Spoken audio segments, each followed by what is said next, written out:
Hey everybody, we're on to the Gospel of Mark now. The Mark was the first Gospel that was ever written in about 70 AD, even though it's in the second place after Matthew, Mark, Luke, and John.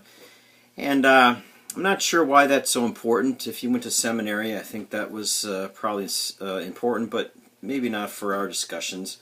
In the first chapter of Mark, we do not have any birth stories of Jesus. Jesus shows up with John the Baptist at about age 30. You know, that's important because not every gospel has all the same stories. So, you know, the Bible cannot be taken literally because things were not literal.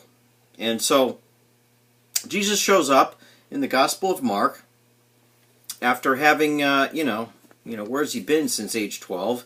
He did show up in the temple at one time, somewhere else, although that's not in Mark.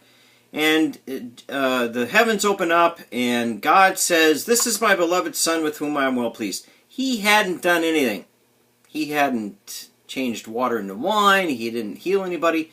He just was beloved. He was loved by God. And that's important for all of us to understand. We are God's sons and daughters, and we are beloved by God. The second thing, before we do anything, we're beloved by God. The second thing is at the very end of the book, we have in chapter 14, when Jesus is being arrested by the Romans, being taken off to trial. There's a funny verse in there that says, "And a young man followed him with nothing but a linen cloth about his body, and they seized him, but he left the linen cloth and ran away naked." Verse 51. Naked.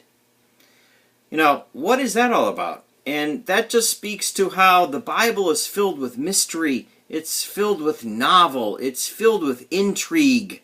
You could spend all sorts of time figuring out who this guy was that shows up with his cloth on, and he rips it off, and he's naked, and he flees. What a beautiful thing is. What is that all about? And that's the Gospel of Mark. All right, take care.